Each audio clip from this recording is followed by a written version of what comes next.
Hari Om, Bhagavad Gita, chapter 7, verse 10. Jnana Vijnana Yoga.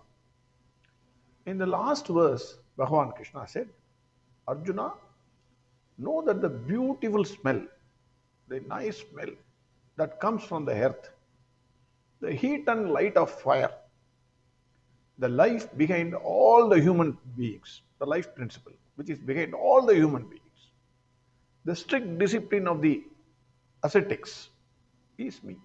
That is Bhagwan Krishna. Everything, for everything, Bhagwan Krishna is behind. So Bhagwan continues. Verse 10. Bijam mam sarva bhutanam viddhi partha sanadanam buddhir buddhimadam asmi tejat tejasvinamagam. Bhagavan says, Bijam mam sarva bhutanam viddhi partha sanadanam. Hey Arjuna, please know that I am the ancient seed of all the living beings. Who created this entire universe? Who created this entire world of living beings? How did everything come into existence? If you go on asking these questions, you ask who is your grandfather, who is your great grandfather, who is your great great grandfather, who is your greatest grandfather.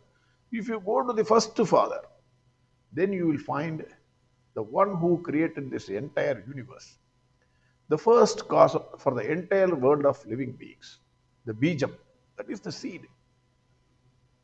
Even for the non-living beings, non-living things, it is Bhagwan Krishna only. Who else? It is Bhagwan Krishna. That is what Krishna says.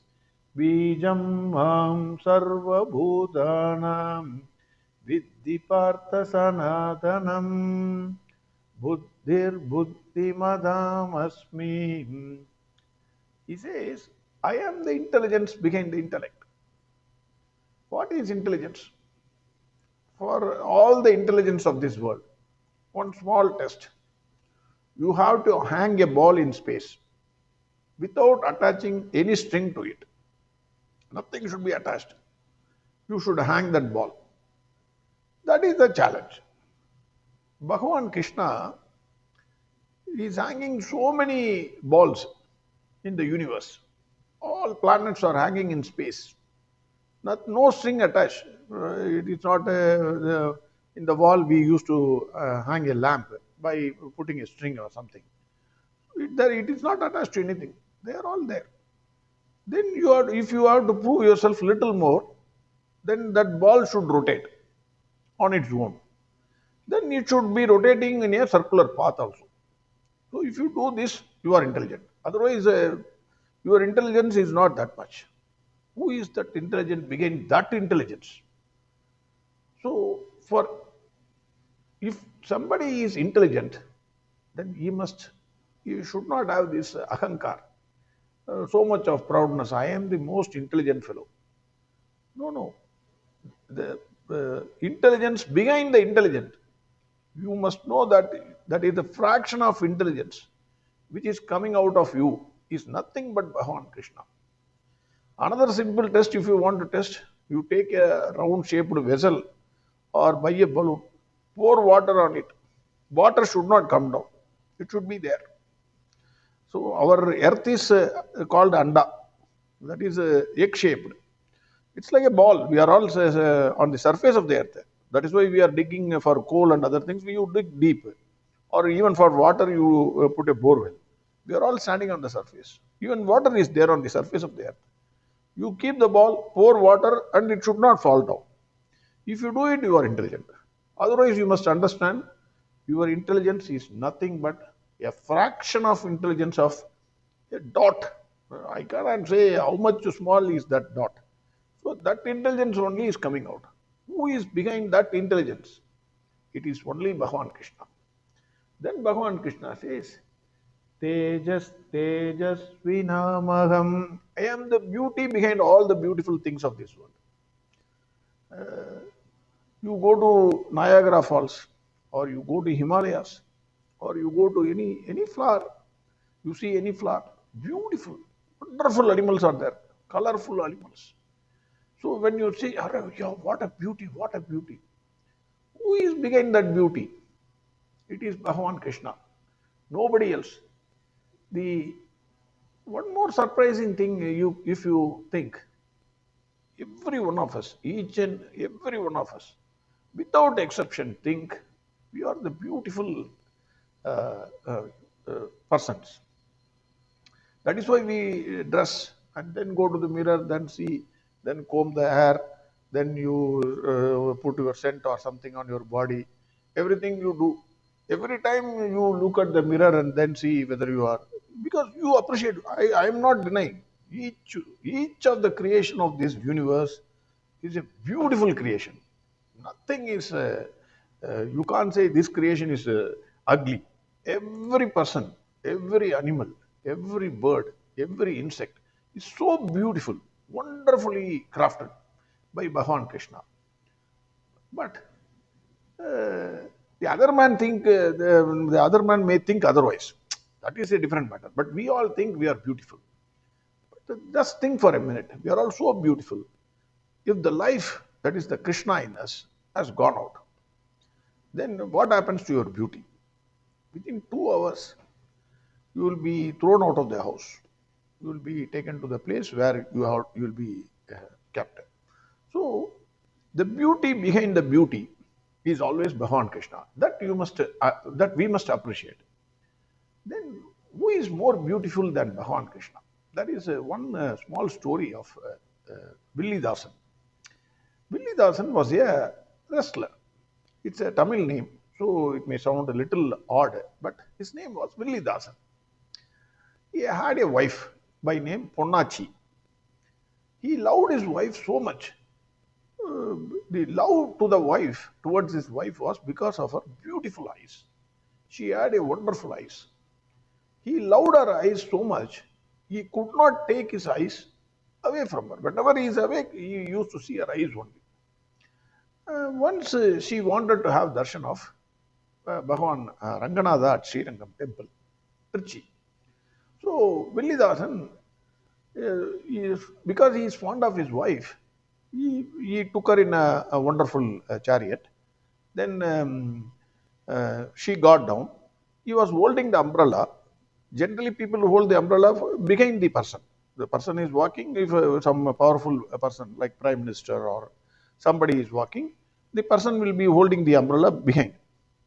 This fellow, he was holding the umbrella in front of his wife, and seeing her eyes, he was walking backwards. This was an amusing sight for all the people, and Swami Ramanuja was also going through that way. He saw this peculiar thing which is happening. The person holding the umbrella is walking in front of the lady holding the umbrella, and this fellow, this Villi Dasan, because he was holding the umbrella in front of her, because uh, he could not take his eyes out of her eyes. He was so loving her eyes. So Swami Ramanuja sent a word to him. He asked him to come. So he was a pious person. Villi Dasan, even though he was a wrestler, he was a pious person. He went to Swami Ramanuja. He went and met him. Ramanuja asked him, "Why are you doing like this? You are such a pious person. You are a bodybuilder and a powerful man. So why are you doing like this?" Then he said, "Swamiji, please forgive me. I am unable to take my eyes from the eyes of my wife. She has such a wonderful eyes. I am falling for it. I am in love with her eyes." That is what he said.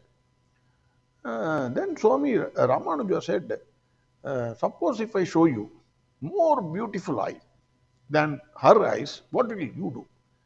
"Naturally, I will fall for that eye." That is what he said. Then Swami Ramanuja took him to the temple, Sanctum Sanctorum, and then he showed the eyes of Lord Ranganatha. Immediately, he fell in love with Lord Ranganatha's eyes, and he became a staunch devotee of Swami Ramanuja. The thing is, the, whatever is beautiful, it is always there with Bhagwan Krishna. It is the same thing. If I say this, you may think I am this story. uh, uh, even Lord Rama, Bhagwan Rama, had wonderful eyes. Sita Mata and Bhagwan Rama, when he went for taking her hand, uh, uh, for winning her hand, just one small look by Bhagwan Rama to Sita, she, both of them, they exchanged their eyesight. Finish. Both of them fell in love, complete love with each other. The Kambar says, Annalum Nokinam, Avalum Nokinam. Both of them saw only one fraction of a second. The eyes exchanged. Immediately they fell in love with each other. That is what the story is. Similarly, Bhagwan Krishna. Each and every part of Bhagwan Krishna is so beautiful. You cannot take your eyes from anything. You see his peacock feather. Whenever you see a peacock feather, immediately you will relate to Bhagwan Krishna. His curly hair. Even today, if you see a baby with a curly hair, immediately you will remember Krishna. His lotus-shaped eyes. Bhagwan Krishna has a wonderful lotus-shaped eyes. His smile, always smiling face. His chubby, dimpled cheeks. His dark skin, complexion. With tulsi mala and pearls mala, white pearls mala. His bangles on the wrist. His soft skin, his body itself is very soft. Even though he is very strong and powerful, body is soft. His yellow dress, flute in hand, rosy foot. You cannot, anyone who sees Bhagwan Krishna, he will immediately fall in love with Bhagwan Krishna because he is the beauty behind all the beautiful things in this world. So wherever you see beauty, wherever, whichever place, whether it is a flower, whether it's an animal, whether it is a bird, whether it is anything, he is the beauty behind all the beautiful things of this world. Further, he is the life principle. The beauty exists as long as your life exists. The flower is beautiful till the time its life exists. It's energetic. The moment its energy goes out, finish. Nobody will see that flower. The bouquet which people give during marriages, one day you can keep. Next day, you will throw it out. Why? Because Krishna is not there. Finish. That is the principle. That is what Bhagwan Krishna is saying here. I am the beauty behind all the beautiful things. Again, verse 10. Bijam mam sarva bhutanam vidhi partha sanadanam buddhir buddhimadam asmi tejas tejasvinamagam. Next verse we will see tomorrow. Arihom Sarvam Krishnarpanamastu. Narayana Narayana Narayana Narayana Narayana Narayana Narayana Narayana Narayana Narayana Narayana Narayana Narayana Narayana Narayana Narayana Narayana Narayana